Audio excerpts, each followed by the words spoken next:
घर कहीं भी लेना हो या हो बेचना, तो हर कोई इनकी देता है मिसाल। रियल एस्टेट का कोई सवाल, टीम सबरवाल। रियल एस्टेट का कोई सवाल, team Sabharwal. For any information, call Saurabh Sabharwal 647-864-8844. That's 647-864-8844. or visit teamsabharwal.com. Your search ends here. जी, और आपकी और हमारी इंतजार की घड़ियां हुई खत्म और हमारे अपने पीके सबरवाल साहब हमारे साथ हैं हर वेडनेसडे की तरह। सर जी welcome, how are you? Thank you very much Ranbir ji, very good afternoon. बाहर बारिश हो रही है, मैंने तो सबसे पहले पकौड़े बनवा के खाए हैं आज। हाय हाय, मौसम में कहने लगा सी मैं आज तो मौसम में चाय पी जाए पकौड़े पकौड़े बनाए वाला अच्छा मता की गल पता की है मेरे दसन की लोड़ नहीं पैंती घर। हाँ अपने आप ही मौसम के हिसाब नाल बन जाता सब कुछ, अपने आप बन जाता है। फिर खीर खाओ, मालपूड़े खाओ, बस पतले पतले आलू के पकौड़े, वाह वाह, क्या गरम गरम निकलते हुए नाल कड़क चाय पंजाब वाली। सर तुसी एक तो टाइम लंच दा हैगा, नाले मुंह च पानी आ गया डिस्कस करते करते। मैं इस करके तनु कह रहा कि मेरा तो पेट भर गया खा के। अच्छा, मेरा सर सुन के ना 15-20 पाउंड ते पानी आ गया मुझे। तो मतलब की होया 15-20 पाउंड खा सकते हो, जितना पानी निकल गया उतना खा सकते हो। That's right. चलो जी, थैंक यू सर। सानू ਤੁਹਾਨੂੰ याद है ਤੁਹਾਨੂੰ इंडिया ਸਾਨੂੰ ਇਹੋ ਜਿਹਾ मौसम बड़ा चंगा लगता ਹੁੰਦਾ ਸੀਗਾ। बहुत चंगा, बहुत वधिया। ਇੱਥੇ ਲੋਕੀ ਕਹਿੰਦੇ ਨੇ खराब है, मैं तो कहना बड़ा चंगा है। सर मैं कहता कि हम तो अपने लंग में कई बार ये कहते हैं कि बड़ा रोमांटिक वेदर है ये। हाँ देखो जी, मैं कहना कि तुम ठंड लगती है तो शीशे तो बाहर देख लो, हाँ बाहर ना निकलो, अंदर बैठ के देख लो मौसम। दैट्स राइट, क्यों? सही बात है। जी जी जी, वेरी नाइस सर। और दूसरा जिन्हें कहते ने बाकी थे देखो ਹੁਣ ਕੀ ਹੁੰਦਾ है, रियल एस्टेट का की ਹੁੰਦਾ है वो आगे दसा जाएगा। रियल एस्टेट की सर 1 by 1 सारे 3-4 न्यूज हैं, जो कुछ मैसेज भी मुझे लोगों के आए हैं। और पहले तो सर अनएम्प्लॉयमेंट की बात कर लेते हैं, तो क्या असर पड़ेगा ओवरऑल रियल एस्टेट पे? और ये फिगर अभी आई है फ्राइडे को आई रिपोर्ट। अनएम्प्लॉयमेंट जॉब एक किस्म से तो ठीक नहीं है, इकोनॉमी ट्रिम हुई है, 1400 जॉब्स जो है कम हुए हैं जून में। एक किस्म से तो खबर ठीक नहीं है, पर एक किस्म से बड़ी अच्छी बात है इंटरेस्ट रेट के मामले में। सेकंड टाइम हुआ है 4 महीने के अंदर की लेबर मार्केट कॉन्ट्रैक्टेड हुई है, कॉन्ट्रैक्ट हुई है और कम हुई है, ट्रिम हुई है, जो मर्जी कह लो, वर्ड यूज कर लो। और इससे एक्सपेक्टेशन बढ़ गई है कि रेट कट जो है उसके चांसेस ज्यादा बढ़ गए हैं 24 जुलाई के हमारे। और वैसे जो है ये अनएम्प्लॉयमेंट 0.2% जो है बढ़ी है मंथ ओवर मंथ, लेकिन टोटल जाके 6.4% में जाके रुक गई है। और ये जो अनएम्प्लॉयमेंट हुई है ना, इसका मतलब ये हाईएस्ट लेवल में सिंस अक्टूबर 2017, लगभग 5 साल के अंदर ये हाईएस्ट लेवल में अनएम्प्लॉयमेंट पहुंच गई है, विच is not a good thing. But interest point of view से इट इज हेल्पिंग कि भाई अब सरकार के पास, बैंक ऑफ कनाडा के पास ये सोचने को मजबूर हो गया कि भाई क्या इंटरेस्ट रेट अब कम किए जाएं। जी दैट्स राइट जी, बिल्कुल। और इंटरेस्ट रेट पे थोड़ा बहुत असर तो पड़ेगा, और मेरे ख्याल में चांसेस लग रहे हैं कि शायद जुलाई में भी हो जाए, उसके बाद फिर 1 सितंबर में भी एक लग जाए। 2 लगातार मुझे उम्मीद कम लग रही है रणबीर जी। मैं चाहता हूँ कि जुलाई में लगे 24 जुलाई को, फिर 23 अक्टूबर, 4 सितंबर को लगातार 2 बार मेरे को हाँ इन्फ्लेशन। तो मैं बताऊँ आपको ये कैसे ये है। देखो इनके ना मेन जो मुद्दे हैं वो 4 हैं, ओके, जिसके अंदर ये इंटरेस्ट रेट को कंसीडर करते हैं। सबसे पहला, इंटरेस्ट रेट कम करने से क्या हमारी लूनी पे क्या असर पड़ेगा। सबसे खुशी की बात यह है कि हमारी लूनी ने बड़ा अच्छा बिहेव किया। 0.25% इंटरेस्ट रेट कम होने के बावजूद हमारी लूनी वहीं की वहीं टिकी है। पहले थोड़ी सी झटका खा के 1 हफ्ते के लिए नीचे आई थी, दोबारा फिर 73 पे चली गई। ये बड़ा एनकरेजिंग मिल गया इनको कि देखो इंटरेस्ट रेट कम होने से हमारी लूनी वीक पड़ जाती है, वो नहीं पड़ी। नंबर 1 ये एनकरेजिंग हो गया। दूसरा, ये अनएम्प्लॉयमेंट ये भी बढ़ावा दे रही है इंटरेस्ट रेट की तरफ कम करने का।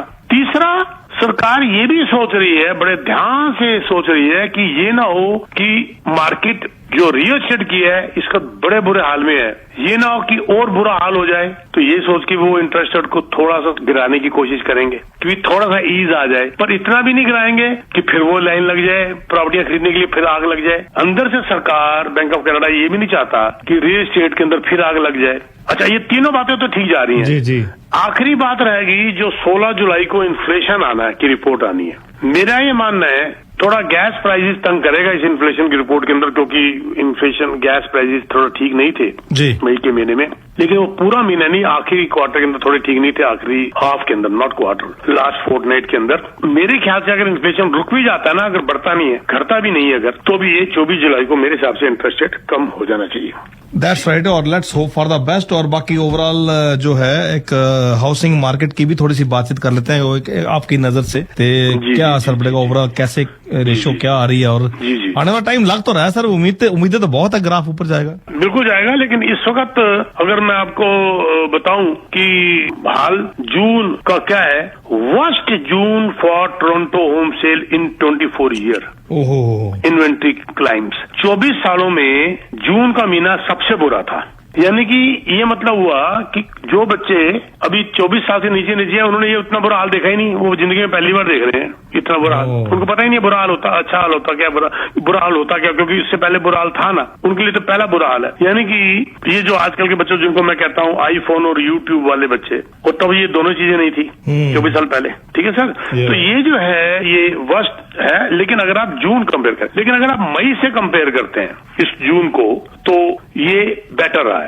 फ्रॉम मे टू जून जो होम सेल्स हैं वो 4.2% कनाडा की बढ़ी हैं। It is a good sign actually देखा जाए तो। 5 महीनों के अंदर जो है ये जनवरी के बाद ये बेटर जून का महीना रहा है। लेकिन ऑन द होल अगर जून देखा जाए तो 24 साल के अंदर सबसे बुरा रहा। लिस्टिंग जंप हुई 9.3%, सिर्फ मई से जून की मैं बात कर रहा हूँ अभी सेम, और प्राइस बढ़ गए 0.4%, लगभग 1,09,000 का लगभग प्राइस जाके पहुंचा है। लेकिन ये फिगर ये बता रही है रणबीर जी की होम बायर अभी भी साइड में बैठे हुए हैं और रेट कट की वेट कर रहे हैं। जिस हिसाब से इन्वेंटरी बढ़ती जा रही है, लिस्टिंग बढ़ती जा रही है। लेकिन अगर हम ईयर ओवर ईयर की बात करें तो मैं कहूंगा कि प्राइस 4.6% डाउन हुए हैं लास्ट ईयर से, और जो 4.6% कुछ कम नहीं होता मेरे को लगता है। बिल्कुल। और उसके बाद जिसे कहते हैं एग्जिस्टिंग होम वगैरह, इन्वेंटरी वगैरह, वो जो है बढ़ गई 12.3%, लिस्टिंग्स बढ़ गई 17,964 के करीब हो गई, which is not a good sign. इसका मतलब ये हुआ कि जब इन्वेंट्री बढ़ रही है तो प्राइस बढ़ने की तो बात हो नहीं सकती जब तक इन्वेंट्री के लिए बाहर नहीं आएंगे, और बाहर रुके हुए साइड लाइन में, क्योंकि 1-2 बार इंटरेस्ट और गिरे। उससे भी बड़ी खबर और है, अगर मुझे बीच में रोक देना अगर आपको कोई क्वेश्चन पूछना होगा तो, कि कॉन्डो सेलर, ये बुरा हाल मैंने अपनी लाइफ में नहीं देखा कि कॉन्डो सेलर्स इतनी ज्यादा लिस्टिंग्स कैंसिल मेरी लाइफ में कभी नहीं हुई थी। कभी नहीं। कॉन्डो का माहौल सबसे ज्यादा मार्केट खराब हो रही है इस वक्त, और इन्वेंटरी बढ़ गई होती है। यही टाइम है इन्वेस्टर का खरीदने का। यही टाइम है खरीदने का। जैसे मैंने भी 5-7 खरीदे हैं। क्यों? क्योंकि जिस वक्त आप सेलर आपके पीछे है तो खरीद लो, जिस वक्त बायर आपके पीछे है तो बेच दो। तो ये इस वक्त कॉन्डो सेलर का इतना बुरा हाल है कि बिगनरी लिस्टिंग्स कैंसल मेरी लाइफ के अंदर तो इतनी ज्यादा कभी नहीं हुई थी। वो रखते हैं 15-20 दिन, महीना 2 महीना नहीं बिकता, फिर उसको किराए में चढ़ा देते हैं, वो बिक नहीं रहा, क्या करें। तो ये एक और फिनोमेना देखने को मिला है। और जो एग्जिस्टिंग जो कॉन्डो ओनर्स हैं उनके लिए और जब पड़े हुए हैं, क्योंकि एक तो इंटरेस्ट रेट बढ़ गया, महंगा पड़ रहा है, ऊपर से कॉन्डो फीस देखा आपने रिसेंटली, आपने खबरें सुनी होंगी, कॉन्डो फीस हर जगह बढ़ गई। और उसका रीजन कुछ और है कॉन्डो फीस बढ़ने का, वो अगर आप बताओगे तो टाइम होगा तो मैं आगे जाके डिस्कस कर लूंगा कॉन्डो फीस क्यों बढ़ी। जी बिल्कुल जी, नहीं सर वी कैन टॉक। और कॉन्डो के बारे में लोग वरीड भी हैं। एक मैसेज भी मुझे आया, कहते हैं आपने जो कॉन्डो की बात की है, और बाकी कहते हैं मैं चाहता हूं कि इसको बेच के, क्योंकि आपने एक बार टिप्स दिया था ना कि 5 से 6 साल के बाद इसको बेच के चेंज कर लेना चाहिए, मेंटेनेंस फीस बढ़ रही है लोगों की। तो वो कहते हैं क्या करें, आपके हिसाब से पूछो कि नहीं, मैंने क्वेश्चन दिया हुआ 5 से 7 साल बोला हुआ, नॉट 5 से 6, 5 से 7 साल बोला हुआ है। तो जरूरी 5 साल में बेचना, रुक जाओ 1-1.5 साल, अगले साल देख लेना, बहुत ज्यादा फर्क पड़ जाएगा। नहीं, शायद उनका ना मैसेज ये है कि मेरी कॉन्डो फीस बढ़ गई है, रुको 1 साल मैं तो कहता हूँ मेंटेनेंस फीस बढ़ गई है उनकी, ये उन्होंने कहा। हाँ, मेंटेनेंस फीस के अलावा मैं कारण तुम्हें बता देता हूँ, बढ़ने का सबसे बड़ा ये था, ये भी गवर्नमेंट के खड्डे खोदे हुए हैं जिसकी वजह से वहां पर लोग गिर रहे हैं। उसके अंदर मैं तो कहूंगा कि बिना सोचे समझे अनप्लान्ड जो काम होता है ना सर, उसमें सारी प्रॉब्लम आ जाती है। ये जो उसका जो कारण है कॉन्डो फीस बढ़ने का सर, ये जो है ना, ये अपना कॉन्डो मैनेजमेंट, उसके लिए 2017 में लेकर आए थे, ये रेगुलेशन लेके आए थे कि अब सारे कॉन्डो मैनेजर्स लाइसेंस्ड होंगे, उनको कोर्स क्लियर करके licence they have to have licence. पहले अनलाइसेंस बैठे होते थे। 2017 में जब ये एक्ट आया तो उसका वो एक्सपायर हुआ मिड 2022 में। तो सर जब वो पढ़ के क्वालिफाइड आ गए तो तनख्वाहें बढ़ गई। 35-35, 40-40 हजार में कॉन्डो मैनेजर बैठे होते थे, आज इनकी स्टार्टिंग सैलरी 80,000 हो गई। 1.25 लाख, 1.5 लाख, 2-2 लाख तक के भी सीनियर बैठे हुए हैं। सही बात। और उससे बड़ी प्रॉब्लम ये खड़ी हो गई कि कॉन्डो मैनेजर शॉर्ट पड़ गए इस वक्त। डिमांड ज्यादा है और कॉन्डो मैनेजर है ही नहीं, क्योंकि अब लाइसेंस होना बहुत जरूरी हो गया है। और इतने ज्यादा लाइसेंस होने, ये भी मिस मैनेजमेंट है सरकार की कि पहले देख तो लो, जब तुम लाइसेंस ला रहे हो तो इतने ज्यादा कॉन्डो मैनेजर आएंगे कहाँ से, और वो तनख्वाहें बढ़ गई और उसका असर सीधा कॉन्डो फीस पे पड़ गया। और ये एक तो ब्याज, इंटरेस्ट, मॉर्गेज का, और ऊपर से कॉन्डो फीस लगभग एवरेज 6% बढ़ गई। अच्छा, उस लाइसेंस का एक रीजन अच्छा था सरकार का, लेकिन वो अच्छा तो था पर उसको प्रॉपर ढंग से मैनेज तो किया जाए। अच्छा ये था कि जैसे आजकल रणबीर जी आपको पता है कि ये जो कॉन्डो आ रहे हैं कॉम्प्लिकेटेड है बहुत ज्यादा। पहले सिंपल से कॉन्डो होते थे रेजिडेंशियल, लो जी उसके अंदर रह रहे हैं, नीचे रिक्रिएशन रूम बना हुआ है, थोड़ा आपका हेल्थ सेंटर बना हुआ है, थोड़ा सा फिटनेस सेंटर है, पूल है। आजकल के जो कॉन्डो आए हैं वो सारे मिक्स्ड है, मिक्स कमर्शियल भी है, ऑफिस भी उसके अंदर है, नीचे रिटेल भी है उसके अंदर, होटल भी है, जैसे एक्सचेंज के अंदर होटल भी आ रहा है, बिल्कुल बिल्कुल होटल भी उसके अंदर है, शॉर्ट टर्म रेंटल का भी उन्होंने शुरू कर दिया जैसे आइस कॉन्डोमिनियम के अंदर है। और ये सारी फैसिलिटीज शेयर हो गई, उसके लिए बहुत कॉम्प्लिकेटेड सा बन गया। उसके लिए आपको बिल्कुल प्रोफेशनल एक्सपर्ट चाहिए, इसीलिए उन्होंने लाइसेंसिंग स्टार्ट कर दी। और इसीलिए ये कॉन्डो मैनेजमेंट जो है वो मैनेजर्स उनकी महंगी सैलरी वाले आ गए, और उसका असर क्या पड़ा, अल्टीमेटली रिजल्ट क्या हुआ, कॉन्डो फीस बढ़ गई एवरेज 6%। That's right. और एक और रिपोर्ट जो आ रही थी पीके साहब कि देखो कर्जे लोगों के बहुत ज्यादा बढ़ गए, बहुत ज्यादा, हाथ इतना ज्यादा टाइट हो गया, लोगों के पास मॉर्गेज देने के पैसे नहीं है। तो ये भी एक बहुत एक चिंता का विषय है, इसका भी क्या असर पड़ेगा, आपको क्या लगता है?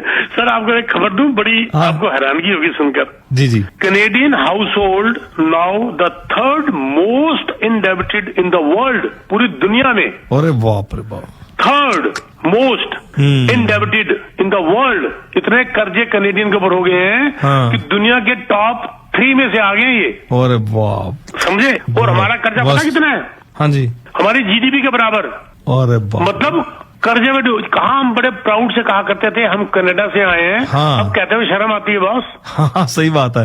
इसीलिए पीके साहब लोग वापस जा रहे हैं, लोग बैक होम जा रहे हैं, इंडिया पाकिस्तान जा रहे हैं, लोग अमेरिका शिफ्ट कर रहे हैं, लोग ऑस्ट्रेलिया मूव कर रहे हैं, और बहुत ये बड़ा चिंता का विषय बना हुआ है। गवर्नमेंट को कुछ मेरे अपने एम्प्लॉई वापिस जा रहे हैं, मेरे अपना असिस्टेंट, मेरा बच्चा, वो भी वो कह रहा है मैंने इंडिया सेटल होना है, वहां मैं अपना ऑफिस खोल रहा हूँ अभी टीम सबरवाल का उसके साथ। अच्छा। तो वापिस जा रहे हैं, अपने मेरे अपने घर की बात है ये तो।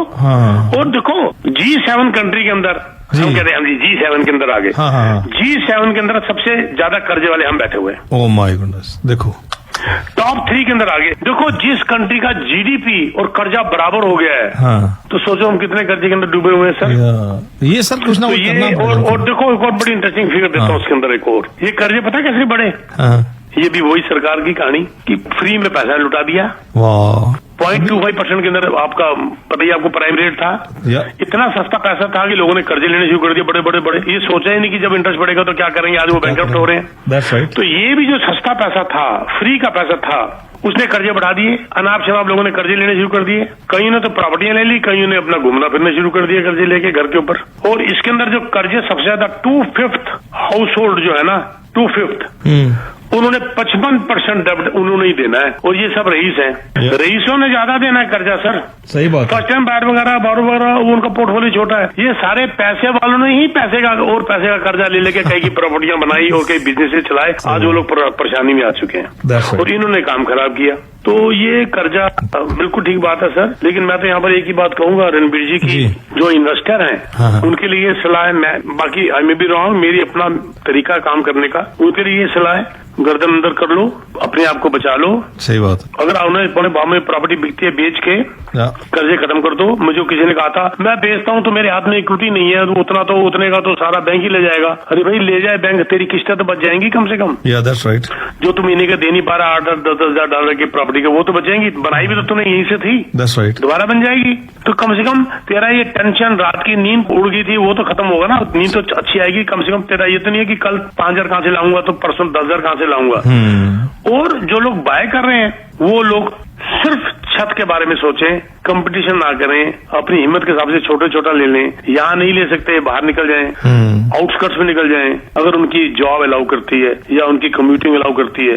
मेरा तो मानना ये है कर्जा कम करने के लिए और बिल्कुल करने के लिए। और बाकी बिफोर वी वाइंड अप, इससे पहले थोड़ा सा जैसा आपने बताया कि कॉन्डो मार्केट बहुत ज्यादा हिली हुई है, तो उस पॉइंट ऑफ व्यू से इन्वेस्टर्स के लिए अच्छा मौका है इन्वेस्टमेंट करने के लिए। क्या गाइड करेंगे, क्या सजेस्ट करें, कहाँ इन्वेस्ट? बहुत ज्यादा अच्छा मौका है। बिल्डर पीछे भाग रहा है। आज सुबह मैंने किसी को प्रॉपर्टी लेके दी है सुबह आज, तो उसने मुझे कहा कि सर मुझे वो प्रॉपर्टी चाहिए जो मेरे दोस्त ने ली थी। मैं कभी वो तो प्राइस बढ़ गए, कहता सर मुझे उसी प्राइस में दिलाओ किसी तरीके से, और वो प्राइस वो था जो मार्केट से भी सस्ता मिल रहा था बिल्डर से। तो मैंने इसको रिक्वेस्ट करी, आज सुबह मैंने कंफर्मेशन बिल्डर से आई है कि ठीक है जी मैं कम करा देता हूँ, उसी प्राइस में आपको दिलवा देता हूँ। कौन करा के देगा मुझे बताओ वापस, और अगर करा के भी देगा तो बिल्डर कौन करेगा? ये हमने करवाया है, आज सुबह की बात है, ये कल की बात भी नहीं है, 2-4 घंटों की बात है सिर्फ। तो ये मेरा मत कहने का कि आज हम बिल्डर से नेगोशिएट करके आपको दिलवा रहे हैं, क्योंकि फंसे हुए लोग इस वक्त, बिल्डर भी फंसा हुआ बुरी तरीके से, वो भी देना चाहता है। और नेगोशिएशन में लो राइज में फ्री ओल्ड घर की बात कर रहा हूँ जिसमें नेगोशिएशन है, 2-2, 2.5 साल 3-3 साल बाद की क्लोजिंग है। मैं आपको दिलवा सकता हूँ, अपार्टमेंट दिलवा सकता हूँ, हाई राइज घर दिलवा सकता हूँ, लैंड दिलवा सकता हूँ, कॉटेजेस के अंदर बड़ी नेगोशिएशन है। तो आप मेरे से कांटेक्ट करिए, मैं आपको बहुत बड़ी नेगोशिएशन करवा के। मैं क्या हुआ रणवीर जी, मैं आपको अपनी घर की बात बताता हूँ 1 मिनट। मेरा मूड कर रहा था कि मेरे ना जो मेरी अपनी खुद की कॉटेज है वो यंग लेक के ऊपर है। अच्छा, ओके। छोटी सी लेक है, बड़ी प्यारी सी लेक है, तो उसमें तो मैंने छोटा सा डॉग बनाया हुआ और एक बोट रखी हुई है। तो दिल कर गया, मैं गया अपने मैग्रेगर अंदर लेक, वहां पर गया तो मेरे को बोट नजर आई बहुत बड़ी, उसका मैं नाम भूल गया, जिसके अंदर किचन बना हुआ है, 2 बेडरूम बने हुए हैं, और नीचे जाके बोट के नीचे मैंने ये को कहा यार ये लेते हैं, बहुत बढ़िया सी, वो छोटी वाली पंटून बोट को उससे बात की, कहता जी उसके लिए आपको लेक बदलनी पड़ेगी, आपको सिमको लेक जैसी जगह में जाना पड़ेगा बड़ी बोट के लिए। अच्छा सर, मैंने पता किया तो कॉटेजेस के प्राइस गिरे हुए हैं जबरदस्त। अच्छा, जो 2.5 मिलियन 3-3 मिलियन की कॉटेजेस थी वो आज घट के 2-2 मिलियन के करीब रह गई। मैं बड़ा खुश कि लो जी ये तो हो गया काम। पर जब मेरे कॉटेज की बेचने का टाइम है तो मेरे कॉटेज की भी 5 लाख कीमत गिरी पड़ी है। ये तो मेरे दिमाग में ही नहीं आया कि मेरी भी तो गिरेगी। तो इनकी कीमतें भी गिरी हुई है, आप मेरे से कॉन्टेक्ट कर सकते हैं, आई कैन गेट यू बिल्कुल बेस्ट प्राइस। 647-299-4757 647-299-4757। और फिर साहब बातें, इतना मजा आता है आपसे बात करने का, इतना कुछ सीखने को मिलता है, पता नहीं चलता टाइम का कि कहाँ निकल गया। और कुछ anything else you want to say? Anything else? बस thank you very much for any real estate need. किसी किस्म की प्रॉब्लम कुछ है, जस्ट कॉन्टेक्ट मी 647-299-4757। मैं रिपीट करता हूँ, मेरे को टेक्स्ट मैसेज डालिए, फोन मेरा फॉरवर्ड होता है बिकॉज ऑफ रेडियो शोज। 647-299-4757 या टेक्स्ट मैसेज डालिए, नाम जरूर लिखिए, आपको कॉल वापस आएगी and will discuss. Thank you sir, thank you very much. Thank you जी, all the best. Thank you sir जी। Thank you.